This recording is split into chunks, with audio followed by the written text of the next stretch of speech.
эфирде өте көп аралайсың. Қазақстан туралы не дейді? Бывая в разных странах, вот, общаясь с разными людьми, имеется в виду с людьми разных национальностей, конечно, про Казахстан все знают. Все внимательно следят, конечно, за тем, что здесь происходит. Потому что, может быть, они так не углубляются, но то, что здесь сейчас идут большие перемены, это обсуждают все. Большие перемены в лучшую сторону. Поэтому я, как казах, который живу за пределами Казахстана, конечно, не просто слежу за этим, очень переживаю и очень верю в новый Казахстан. Я верю в президента Казахстана и, самое главное, верю в наш народ, в казах. Егер сенде сондай мүмкіндік болатын болса, президентпен кездесуге? Конечно, я ее использовал бы с радостью. Не айтар едің? Ну, во-первых, я уже не раз об этом говорил и в интервью. Сегодня такой непростой период в становлении Казахстана. Мы все говорим про новый Казахстан. И я понимаю, конечно, что в эти непростые времена всему сообществу, всему обществу, и бизнесменам, и музыкантам, и просто людям обычным, которые живут не только в городах, но и в селах, нужно консолидироваться вокруг президента. Для того, чтобы вместе построить этот новый Казахстан. Человек, он опытный, человек, который за последние годы действительно показал себя как дальновидным политиком, и изменений, которые сегодня в Казахстане есть, а их немало. Соңғы рет қашан болдың Астанада? Наверное, года 2 назад. Өзгерді ма? Уже. Өзгерді? Ну, каждый раз приезжая сюда, мне кажется, что здесь все поменялось. Каждый раз, как в первый раз. Я приезжаю с радостью сюда. Красивые улицы, красивые вкусные рестораны, но самое главное, люди. Прям ко мне бегут с радостью и прям Арман, добро пожаловать. Барлығы мамаңды сұрайтын шығар, Все. Все спрашивают: мама, мы вас узнали через маму, мы вас полюбили через вашу маму. Ну, потому что, знаешь, когда взаимоотношения с мамой, они уже настоящие. Мама для всех это самое важное. Особенно для нас, казахов. Отырып, мамаң туралы естеліктермен әңгімемізді жалғастырсақ.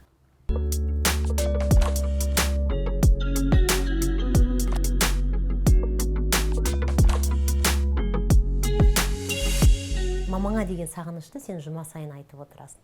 Қалай сезінудесің қазір?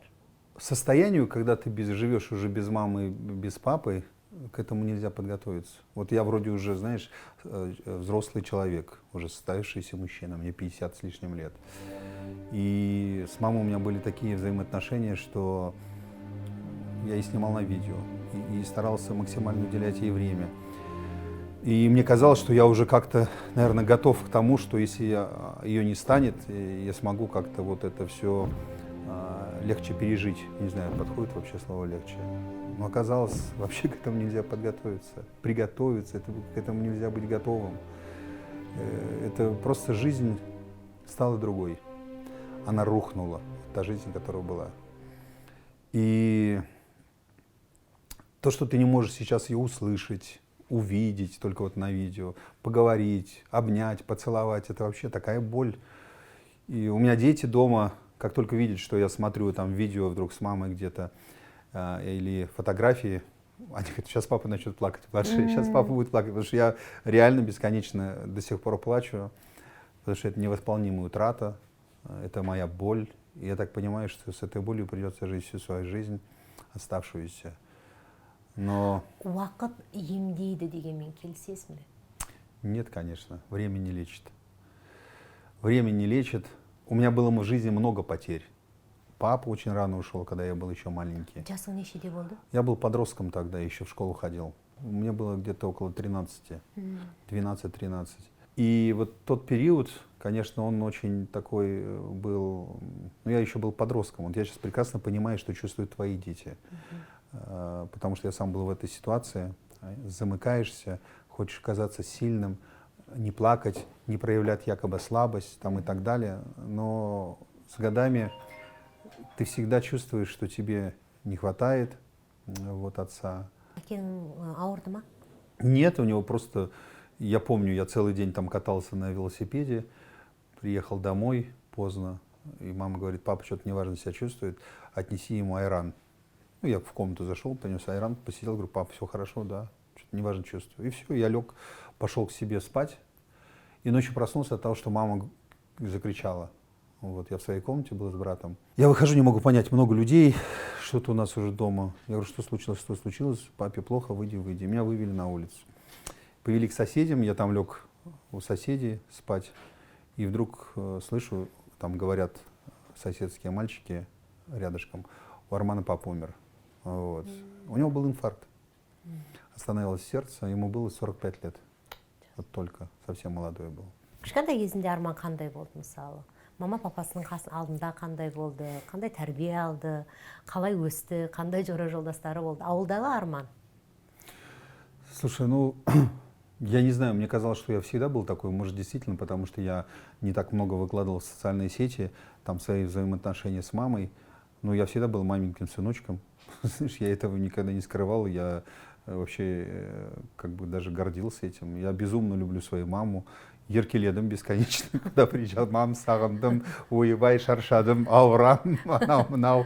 Когда приезжал, ой, я так любил рядышком с ней лечь на диване и әңгімені соғамыз. Мамаң мен Мавжуданың қарым-қатынасы қандай болды? Ой, она ее любила, конечно, как свою дочь. Меня, если у нас какие-то были всегда ну, разногласия, при маме-то, конечно, не было, но она понимала, что в семье всякое бывает. Она мне все говорила, Арман, вот только Мавжуда сильно кутерет, только она может тебя выдержать. У Мавжуды же второе имя, она вообще Гульнара. Гульнара Мавжуда, у нее двойное имя. Вот. Ну, потому что ее назвали Гульнара, а у нее была сестра, которая до этого еще маленькая умерла. И в честь этой сестры ей дали еще второе имя Мавжуда. Поэтому она вообще Гульнара, Гуля. Вот. И Гуля дейсің? Ну, безер, кто Гуля, кто Мавжуда, уже все орал, уже все там этот. Мама ее безумно любила. Всегда меня ругала. Мынандай қытақайдай қызды тиме, неге бірдеме оған айтасың, үндеме. Она говорит, она выдержала всю твою вот это, весь твой шоу-бизнес, всех твоих артистов, без баланса родила. Вот. Ты что еще хочешь от нее? Ну, бывает же, когда там начинаешь... Ну, там... не было, мысалы, қандай жағдай? Ты знаешь, вот мы иногда, стычки бывает, я уже даже не помню, о чем они были. У меня даже старший сын говорит, папа, мама, вы что, как маленькие дети? Ну вот я же рассказывал случай, вот я открываю холодильник, например, дома, что-то сам хочу взять, и говорю, слушай, какой-то запах здесь. Она молчит, я беру там что-то, сажусь, потом говорю, а что за запах там? Она мне говорит, Арман, вам зачем этот запах? Нет там никакого запаха, вы мне скажите, что вам надо, я вам подам. Я говорю, нет, я все понимаю, но запах-то там какой? Она говорит, слушай, запах. И все, вот я прицепился к этому запаху. Вот такие вот какие-то моменты бывают. Иногда шутят мои друзья, говорят, қартайдың, бұрқылдап отырсан опақ, тұрсан сопақ деп отырғызбайсың әйеліңді деп. Қайда білесің? Опақ-сопақ. Ну, это мама же, слушай. Поэтому вот такие вот... Рас айтады мамаң, Гүлнар барлығына шыдады. Сенің бүкіл осы шоу-бизнестағы өміріңе. Кейде бір өкініш бар сияқты. Мысалы, өткен өміріңе. Кетіп қалдың ғой барлық жерден. Медиадан кетіп қалдың. Шаршадың ба? Ты знаешь, вот наступает, наверное, время, когда... Вот в то время, когда я работал, не скрою, что мне нравилось. Был такой период, когда я действительно получал удовольствие от работы. Ты востребованный, все звезды тебя любят, все, везде ты желанный гость, тебя все хотят всегда пригласить на концерт, мероприятие, презентации там, и так далее, и так далее. Но в какой-то момент, это было давно уже, вот если я 2 года как ушел, а это, наверное, еще лет, там, года за 3, за 5, когда я понимал, что это вот день сурка. Что каждый день одно и то же, что это вот неискренние улыбки. Я понимаю цену дружбы вот этих вот с нашими звездами.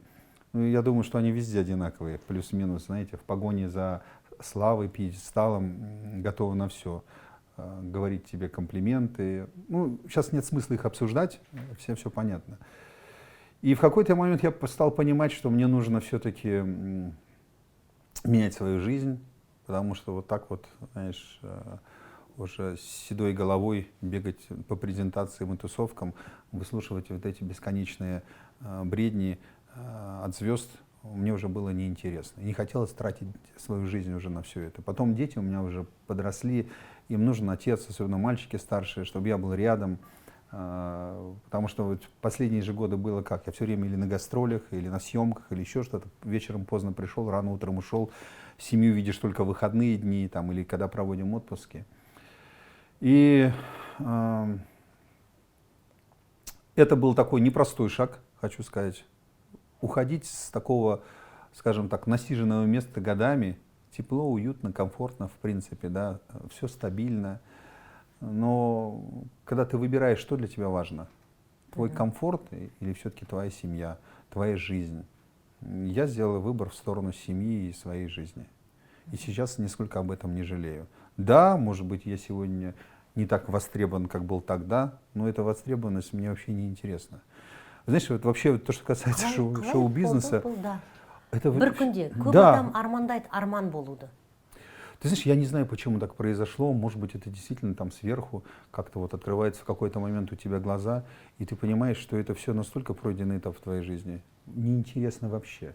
Я знаю, что многие поначалу артисты, с которыми я общался, приглашали на дни рождения, презентации, там какие-то семейные личные праздники, я не ходил. Один раз, два, потом они обижались уже, потом злились. Там сейчас многие, ну, практически 90% того окружения, которое было, его нет уже, из 100%. Вот. Я сам не общаюсь, и они не общаются. Мне это не интересно. Понимаешь, я все-таки уже не раз съездил, совершил умру. Вот, я молюсь, я, значит, соблюдаю все каноны ислама, я веду праведную жизнь, как бы не звучало сейчас это с моих уст, знаешь. Мүмкін олар сені дінге кетті, сол себепті бізден алыстады деп ойлайтын шығар. Знаешь, мне может быть просто, я не думаю даже о том, что они там говорят и думают, мне вообще все равно на это. Я радуюсь только тому, что к 50 годам мне все-таки Господь Бог Всевышний показал, что можно жить другой жизнью. Понимаешь, той жизнью, которой я живу. Задуматься уже о следующей жизни, готовиться к ней. И, может быть, иногда я выгляжу там по своему инстаграму как проповедник, знаешь, но мне хочется просто делиться тем, что для меня важно, рассказывать о том, что я сам пережил. Это искренне моя жизнь, которую я прожил, но я делюсь с людьми. Мне вот как-то сказал один раз Нарбеков, он говорит, ты общаешься с посторонними людьми, научись общаться так, будто ты говоришь со своим сыном, даже если он тебе не знаком. Когда он приходит тебе за советом, задает тебе вопрос, вообще просто в обычном общении, вот тогда ты будешь чувствовать то, что ты делаешь, это действительно важно, потому что ты делаешь искренне, ты помогаешь искренне людям, ты советуешь искренне. Арманның жаман қандай мінезі бар? Ну, я, наверное, я такой максималист. Мне надо, чтобы все блестело, сверкало. Все по полочкам. Ну, вот холодильник открыл, запах. Ну, мне какой разница запах? Чтобы все лежало так, как надо. Ну, сейчас я стал меньше уже обращать на это внимание. Раньше я был в этом. Хотя я вспомнил, вот знаешь, вот мама вроде всегда на стороне Мавжуды была. Она мне всегда говорила, не ругайся, не поднимай на нее голос. Там, относись с уважением, она мать твоих детей, там и так далее. Но вот я помню, как-то один раз был конфликт при маме, у нас с Мавжудой что-то там коса на камень нашла, и мама один раз вот за все эти 20 лет сказала как-то жене, но она сказала так, она не кричала, она сказала спокойно, она сказала так, Мавжуда, вот ты сейчас не права, вот как бы в ситуации, которая между нами возникла. И Мавжуда говорит, вы знаете, мама, моя мама всегда поддерживает моих снох, вот у моих братьев и жены. И если даже они не правы, то моя мама всегда на их стороне. На стороне снох, а не на стороне моих братьев. На что мама ответила, у твоей мамы 4 сыновей, а у меня 1 Арман. И я всегда буду на его стороне. Для меня это было, знаешь, с одной стороны, такое, она вроде всегда ее защищает, но вот как-то это было давно. Но один раз она сказала ей так, дала понять, что я своего сына в обиду не дам, скажем так. Больше мы к этой теме не возвращались. Но я тогда для себя понял, что даже если мама публично на стороне супруги, она все равно на моей стороне. Жүрегінде Ну хотя, да, әрине. ну хотя сейчас странно говорить, на ее стороне, на моей стороне. Я безумно люблю свою жену. Вот.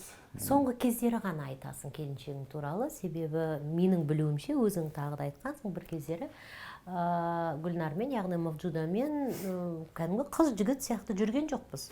Біз бірден үйлендік. Правда.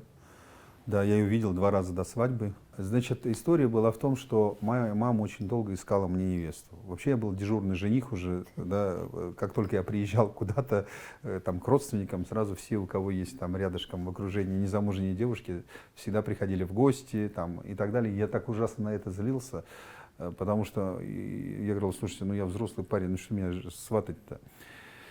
И потом вот когда уже мама мне сказала, слушай, Арман, тебе уже скоро 33, мне уже сколько лет-то, я хочу внуков увидеть, уже как бы, ну что это можно?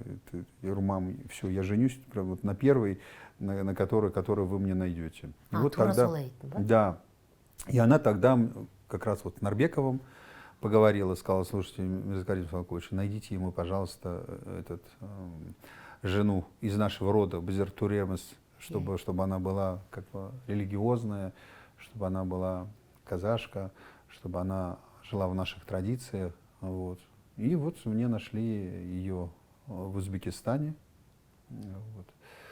Я прилетел туда, мне со стороны, вот она шла, мне говорит, вот сейчас будет идти девушка, посмотри на нее, только не по-московски. Аккуратно посмотри, потом скажешь, понравилась тебе она или нет. Ну, типа, наверное, глаза не вытащишь, да, там просто со стороны. Ну и все, вот так вот я со стороны ее увидел.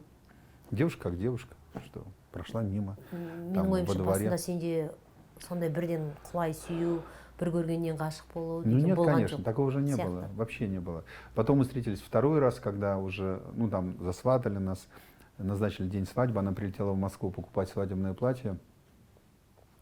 Мы вместе там в компании, значит, с родственниками нашими где-то в ресторане ужинали. Я подумал, господи, а сейчас что я делаю? Вообще, ну ладно, мне 33, а еще она ребенок, там 20 с копейками лет ей, значит, она младше меня на 11 лет. И сейчас испорчу жизнь ей и себе, и я говорю, слушайте, нет, давайте все отменять. А она прилетает к себе туда, в Ташкент, и говорит этим, давайте все отменять. Значит, мы там оба, как говорится, дали заднюю, что мы не захотели, ни она, ни я, потому что она увидела Москву, увидела меня уже в Москве, совершенно другим, нежели я был там. Вот. Это был стресс для всех, мне кажется, вокруг, кто занимался нами, нашей свадьбой. Ну, в результате что? Была у нас уже свадьба. Я помню. Кто-то наставил? Ну, естественно, все, и мама, и Нарбеков, и что только не было вообще. И даже не буду говорить, что я там все это выслушивал. В результате что? У нас была свадьба, я помню, вот нас объявляет вас мужем и женой. Я стою, думаю, господи, что я творю? А причем у меня же приехали мои еще друзья, ребята со студио были, Мурат Насыров, там, я не помню, там много, Диана Гурцкая. Они говорят, Арман, 21 век, ты что, с ума сошел? Ты современный парень, у тебя несколько высших образований. Ты что ты женишься, что за средневековье? Он говорит, ты женишься на девочке, которую видел 2 раза в жизни. Он говорит, ты понимаешь, что ты себе жизнь испортишь и ей? Вот. И 1-й год, конечно, был самый тяжелый, особенно для нее. Ну, я тоже живой человек, для меня тоже было, ну, я был в своей среде. Я утром уходил на работу, вечером приходил. Для нее это было очень тяжело. Но то, что вот моя сестра была рядом, мама все время с ней общалась, была на телефоне. Вот. И мы, конечно, разводились каждый месяц практически 1-й год. Ну, разводились как? Я приходил домой, садились, я говорил, слушай, ну у нас не получается. Она плачет, я прихожу весь, ну, представляешь, человек незнакомый дома. Мария. Вот ты пришел, я же говорил, вот когда вот про завтраки-то, да, когда я просыпаюсь, помню, после свадьбы, дома утром, смотрю, стол на кухне завален едой.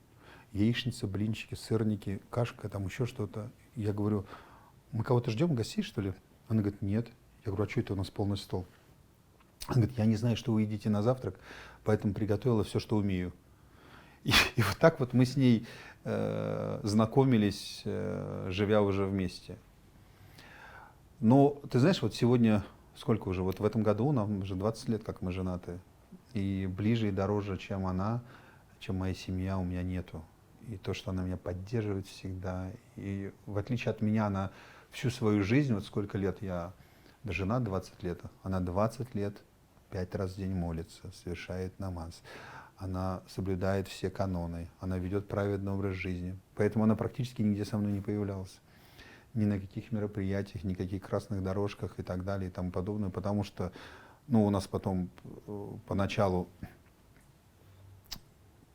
она забеременела, потом появились дети, один, второй, третий, и так далее.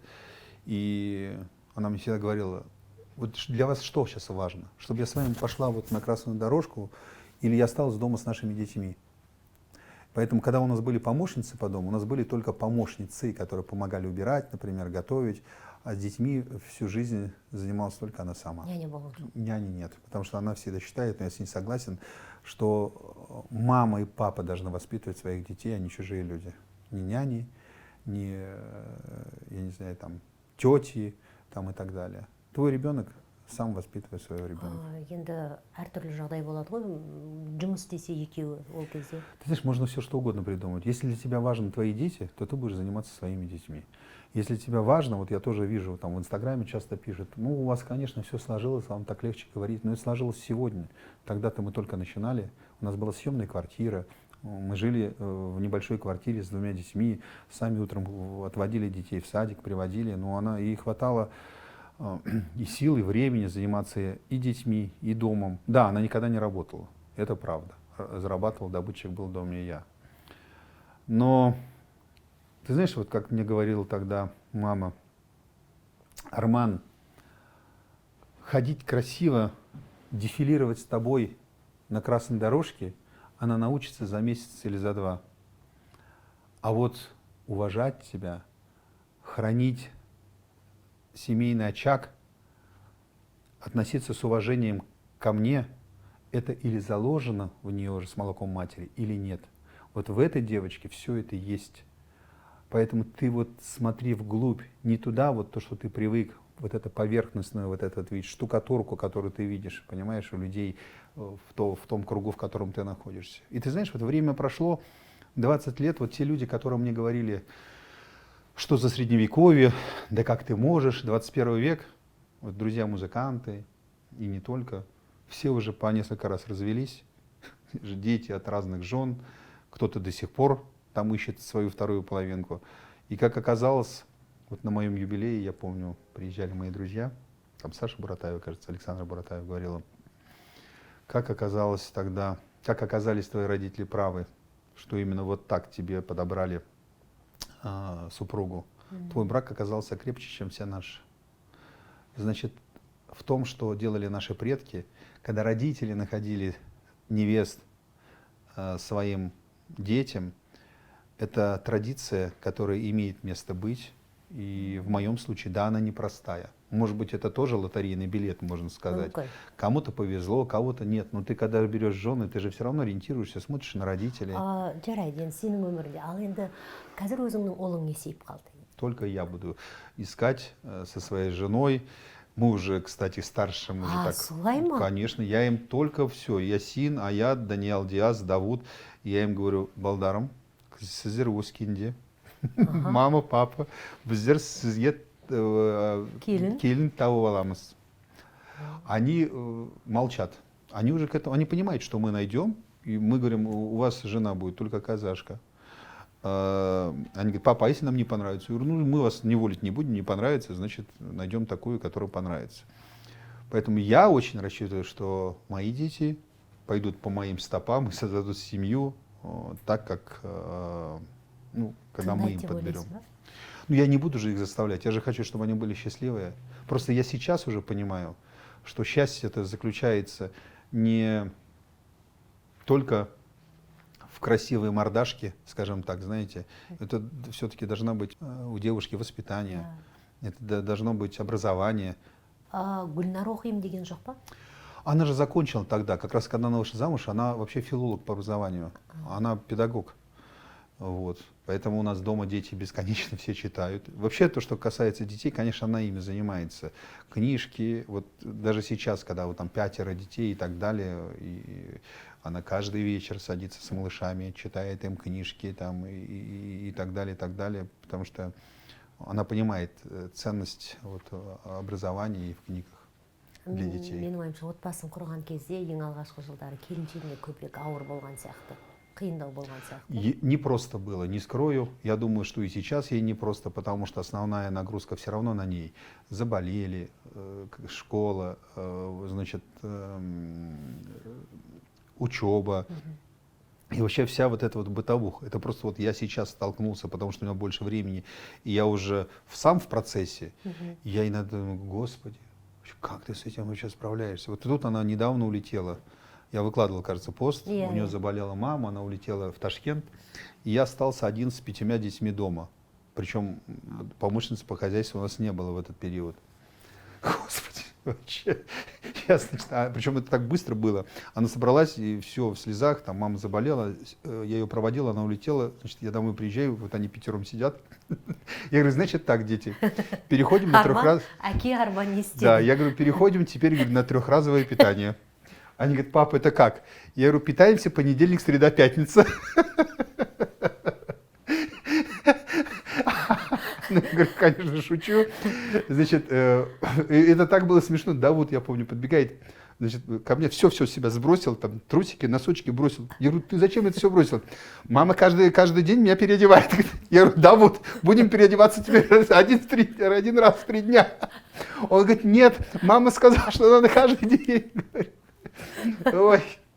И вот эти вот утром я им каши эти готовлю. Это каши не так... Сатып алуға болмайды. Нет, я сам, ты что? Нет, я сам готовил эти каши. А еще школу же мы даем им ланчбоксы свои, потому что они халяльную еду кушают. И мы дома же все готовим. И тут я уже понял, что я с этим не справлюсь. Ну, их надо всех еще развести, собрать, одеть, уроки, там, тренировки. Я позвонил там одной знакомой нашей женщине. Говорю, слушай, выручай, мне нужно хотя бы, чтобы ты готовила. Ну, просто, я не знаю, там, казан плова, там, или еще чего. 3 күнге вперед сразу. Да. Ну и ничего, знаешь, вот мы как-то вот первую неделю... Қанша күн болмады? Ее не было 2 недели. Потом я написал, говорю, слушай, если ты еще через неделю не приедешь, то, может быть, меня уже похоронить, потому что я уже не удержу. Потому что время было... Я говорю, мы детей укладываем в 9 вечера, и мы когда в 8, они уже чистят зубы, начинают готовиться спать, я уже первый ложился, я не знаю, одели они пижамы, не одели, что у них там. Я говорю, все, идите отсюда, спите вообще, потому что я первый вырубался. Потому что я вставал утром в 5:30, рано, потому что нужно же завтраки там приготовить, то все. Но я вкусил все прелести вот этой вот жизни, когда сам ты на хозяйстве, и полы мыли, и готовили, и стирали, и гладили. А балалар үйде көмектесіп? Конечно, старшие, да. Но дело в том, что они же все время заняты. Они же, у них такой график, что он вот рано утром уезжает в 6:30, да, 2 старших. И они только вечером приезжают. Потому что они целый день учеба, там потом тренировки, потом у них какие-то там эти кружки, и какая-то внеклассная работа там и так далее, потому что их не бывает. Вот. А қызбен қалай? В основном 3 младших. Ну, Ая, она хоть моя помощница, она стол накрывает, салфетки там отнесет мне, ложечки, это все. Ну, а еще мой агент. Я говорю, так, иди посмотри, они уроки делают или в компьютере играют? Она, папа, этот сидит в компьютере, этот делает уроки, а этот в телефоне переписывается. Кстати, да, сейчас вспомнил. Қызбен басқа ма? Ну, Ая совсем, конечно, другое. Мне кажется, вот все дети рождались, я все время плакал от радости. Когда Ясин родился, Господи, я вообще не мог как бы прийти в себя от счастья. Да, старший сын. Вот. Когда Аят, ну, мы уже протоптали, тут через 2 года мы уже знали, что и как, более осознанно уже пришли. Но мне было так перед Ясином стыдно, я думал, Господи, вот как же я теперь любовь с одного ребенка поделю на 2, что я, наверное, обделяю его чем-то. Ну, все это, наверное, проходим, да? Теперь я меньше буду внимания уделять. А потом, когда уже 3-й, 4-й, 5-й, уже, да, уже на это не реагируешь, но вот я оказался на родах случайно на 3-х, когда Диас у нас родился, Даниэл Диас. Вот. И Есімі присутствовал. Даниэл Диас. Екі ат. Двойное имя, да. Двойное. И когда вот я помню, Даниэл Диас родился и сказал, все, говорю, это последний ребенок. Я говорю, потому что я не хочу, чтобы так мучился. Я просто не представлял, что это настолько тяжело женщине рожать. Во-первых, моя супруга никаких эпидуралок, никаких анестезию, ничего не обезболивающего, она только сама. Она сказала, да, буду сама. Все схватки, все без всего. Қанша сағат толғатты үшінші баланы? Ох, я не помню, ну, часов, наверное, в 8 мы сидели. Вот. Я сидел там, мы же проходили все эти школы матери молодых родителей, там я ей дыши через носик, хватит уже не нервничать, а я говорю, нам говорили дыши через носик, там, я только раздражал, мне кажется, всеми этими, мы с ней походим. Ұрысып кеткен жоқсың ба? Нет, ну я уже молчал. Шыдай алмай ұрысып кететін сияқтысың. Нет, ну она, у нее такие, конечно, она такая сильная сама по себе в этом отношении. Она не кричала, не визжала, ничего. Она просто, вот я ее водил, охала, ахала. И потом мне какой-то момент говорит, доктора зовите. Я говорю, доктор сказал, еще рано. Она говорит, зовите доктора, говорит. Я, говорит, уже чувствую, что вот уже, вот. И потом она, я молчу, потом она, я вместе с ней закричал, потому что и тут уже все сбежались, понимаешь, и она родила на мальчика. Еще вот. Рано, а это же она знает. Ну да, а я же, нам сказали, еще там типа еще часа 2 есть. Вот. И, короче, я плачу, сижу. У меня доктор говорит, папа, вы почему плачете? Я говорю, господи, мне кажется, она сейчас умрет. Я говорю, ну такое ощущение, что женщина умирает, когда рожает. Вот. Я на нее смотрю, я ей что-то пытаюсь за руку сказать. Она же в этот момент невменяемый просто человек. Да? Потому что не зря говорят, что человек, когда рожает, вот он одной ногой там. Вообще, господи. И я потом, все, я говорил, все, вот мы на 3-м закончили. Нет, оказывается, потом за девочкой пошли. Девочка 4-я? Она 4-я была. Я тоже был на родах, уже осознанно. Был на родах дегенді қазір дұрыс түсінбей қалмасын. Это партнерские роды, сен босанған... Да, это не так, что я сижу, там, знаете, как вот так вот ее накрывают, я сижу рядышком, я не вижу, что там происходит, я сижу просто рядом, там, за руку держу, разговариваю, что-то еще, потом ребенка поднимают, вот, пожалуйста, там родился, там, перережь пуповину. Я резал пуповину, да. Қыздың өзің кестің бе, кіндігін? Да, и Диаса, и Аечку я сам, да. А вот этот Давуд родился без меня. Я как раз в это время был в командировке. Вот. Он по телефону со мной. Вот. Мы рожали онлайн. Я приехал, уже дома лежит ребеночек. Я говорю, как классно. Уехал, не было, приехал, уже дома лялечка. Әке мен қыздың қарым-қатынасы ерекше махаббат, ерекше сезім. Ты знаешь, вот мне кажется, я бы так, наверное, не разделял бы. Вот. Точно так же, как я люблю своих сыновей, так же я люблю Аю, просто она другая, она более нежная, она, вот я ее сейчас обнимаю, бесконечно целую и так далее, и мне жена говорит, Арман, ну вот скоро ей исполнится 8, все по исламу, вот это вот уже бесконечные вот эти вот объятия, поцелуи и так далее, здесь уже нужно... Папа уже все. Ты можешь, конечно, обнимать, целовать, он уже не так, как ты это делал до 8 лет по исламу. Оказывается, есть определенные ограничения уже. Поэтому я понимаю, что последний год остался бесконечно там. Но с другой стороны, она такая у нас, вроде с одной стороны девочка, с другой стороны, когда среди мальчиков растет, знаешь, там она такая, вот. Отбасылық құндылық дегенді әркім әрқалай түсінеді. Мен өте көп кісілерді білем, Арманның біз мамасын жақсы көреміз, Арманның балаларына деген тәрбиесін жақсы көреміз, осы қырынан көбірек сұраңызшы деген адамдар өте көп болды. Ты знаешь, вот для того, чтобы понятно, что в нашей семье всякое бывает, но очень важно даже в конфликтных ситуациях не переступать грань. Относиться с уважением к своей второй половинке. Вот знаешь, мы все об этом говорим, но почему-то считаем, что ты можешь оскорбить, не дай бог поднять руку, там, нагрубить и так далее. Нужно себя уважать. Как ты можешь вообще, я не знаю, поднимать руку или кричать матом на мать своих детей? И я вообще это не представляю. И ты знаешь, вот мы, или потому что, может быть, я рано остался без отца, и потом остался всегда только вот был с мамой.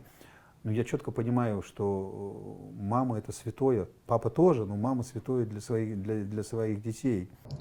Ах, Самара, городок, беспокойная я, беспокойная я.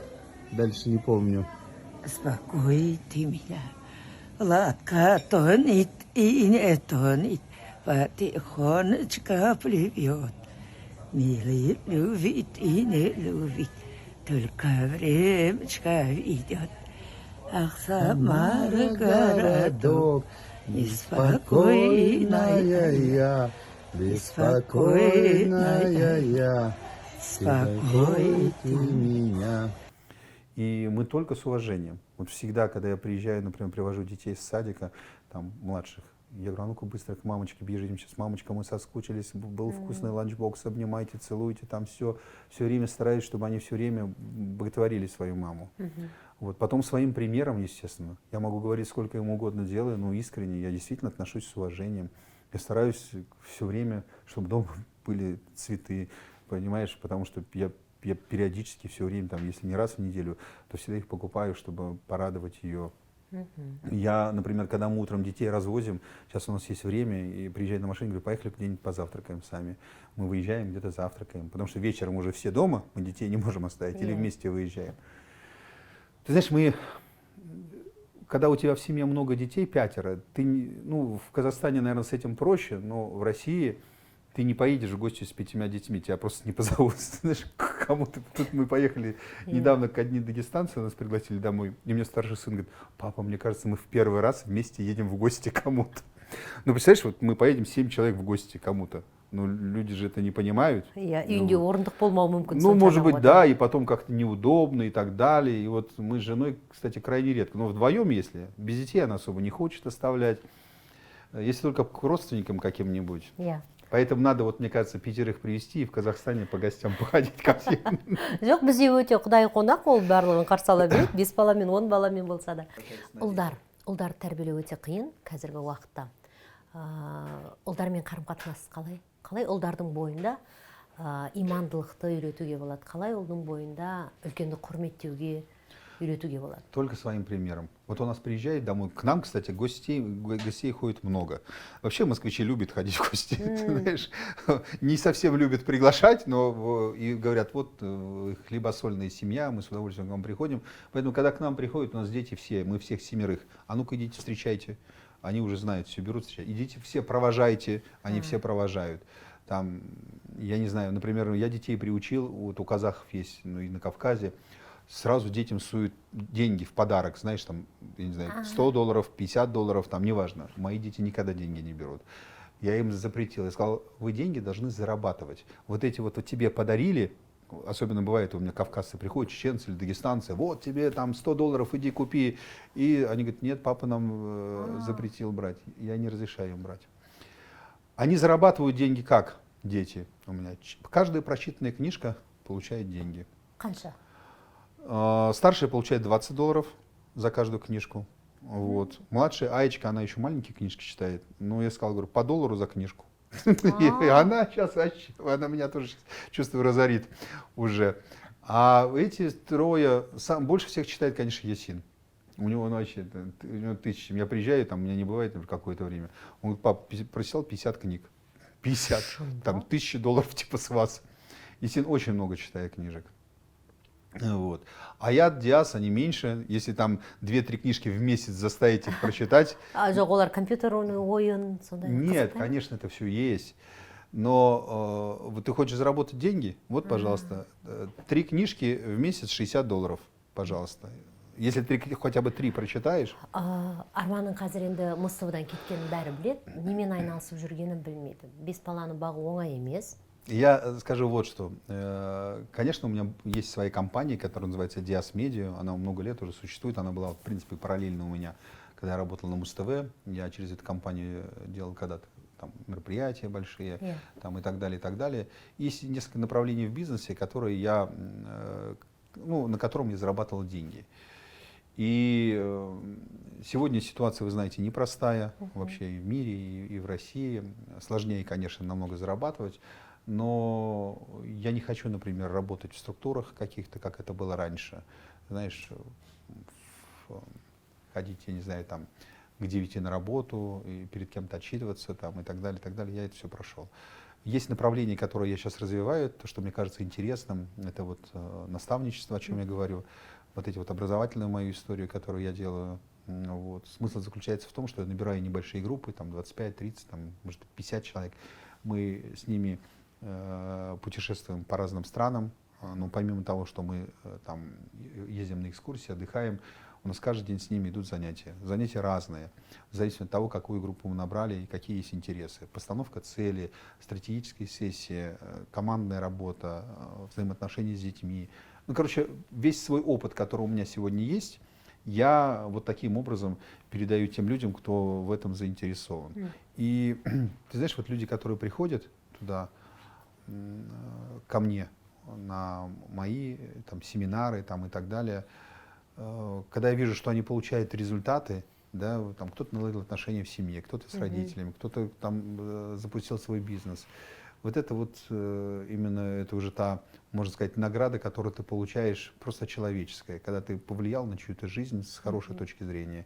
Не просто там вот где-то, хотя вот я сейчас буквально только на прошлой неделе договорились с Министерством образования в России, и я вот сейчас начну преподавать в Университет дружбы народов в Москве, буду еще как преподаватель там. Ну и плюс вот мои эти истории, у меня это в принципе сегодня устраивает, вот, мне это нравится. Потом вот проекты, которые я планирую делать в Казахстане, вот эти большие бизнес-форумы благотворительные. Потому что я являюсь амбассадором благотворительного приложения Туба. У меня есть еще, я в попечительский совет вхожу, благотворительного фонда «Дари надежду», который помогает пожилым людям в России. Вот. И я считаю, что вот то время, которое я сегодня использую, не только на свою семью и на бизнес, но и на благотворительность, это очень важно. Қазір енді Ресейдегі жағдайды бәріміз білеміз ғой, жалпы көзқарасын. Сейчас, мне кажется, везде сложно, не только в России. Вот. И та ситуация, которая сейчас для всех она болезненна, которая происходит на Украине. Вот. Все, конечно же, точно так же, как и я, хотим, чтобы побыстрее все это уже закончилось и не гибли люди. Потому что когда мы видим, что гибнут люди, и, конечно, это ужасно. Конечно, это ужасно. И вот ситуация сегодня в Сирии и в Турции, где десятки тысяч погибли от землетрясений. И вот читаешь, вот сегодня только была новость, я прочитал, что есть города в Турции, где сам эпицентр землетрясения, ни одно здание не пострадало. Қазақстанға неге келдің осы жолы? Ну, у меня здесь, во-первых, несколько встреч есть, которые я провожу здесь. Сегодня встречался с министром культуры Казахстана, кстати, очень хороший парень. Мне прям, да, первый раз я его видел, и прям такой энергичный. Мне он очень понравился. Такой вот я именно, когда мы говорим про новый Казахстан, вот я именно в моем понимании и в моем представлении, что вот это такие ребята, как он, инициативные, молодые, энергичные. Вот. Мы с ним сфотографировались, он говорит, так, он говорит, фотографию в Инстаграм выложите же? Я просто, слушайте, вообще, какой молодец. Вот. Но мне очень понравилось, его прям очень впечатлил. Арман Давлетьяров, Асхат Ораловпен не туралы сөйлесті. Есть у меня несколько еще мыслей вот, по поводу, ну, я говорил, бизнес-форум в Алмате и в Астане, о чем мы говорили. Кітабың не болды? Вот здесь, кстати, оно у меня, я с собой тоже привез несколько книжек. Да. Да? Да, принеси? Да. Не туралы кітап? Тағы да өмірің туралы ма әлде? Ну, здесь немножко другая история, о смысле между строк, наверное, все сказано в самой книге. Вообще, эта книга, она небольшая, в отличие от первой. И здесь я ее писал в первую очередь для своих детей. Это такой разговор с моими, знаешь, сыновьями. Почему? Потому что, да, опять через призму своей жизни, через историю своей жизни. Просто сегодня они в таком возрасте, когда они меня слушают, но не слышат еще. Поэтому, я думаю, пройдет немного времени, когда они станут там, кому-то 20, кому-то 18, начнут по-другому смотреть на эту книгу, видеть там ответы на свои вопросы. И ну, откровенно о том, что я вот сегодня в своей жизни переживал, что для меня важно. Ну, важно, наверное, сегодня только одно. Когда ты уже переваливаешь за полтинник, знаешь, и уже думаешь вот не о том, что было. Вот тогда мне было важно карьера, положение, признание, награды там, и так далее. Сегодня все это настолько уже неинтересно. Сегодня важно твое внутреннее состояние, насколько ты ведешь праведный образ жизни, какую пользу ты приносишь людям, насколько твоя семья счастлива рядом с тобой, люди, которые тебя любят или рядом с тобой, счастливы от того, что ты есть в их жизни. Вообще, что ты полезного делаешь? Мы же, Лила, вот вообще живем как? Ну, вот даже молодежь, которая вокруг нас, интересы какие? Заработать, потусоваться, значит, поразвлекаться, и все. Я не осуждаю, я сам был такой. Еще так тусил, что мама не горюй. Но сегодня, может быть, это уже, я не знаю, с возрастом приходит, ты задумаешься о других вещах.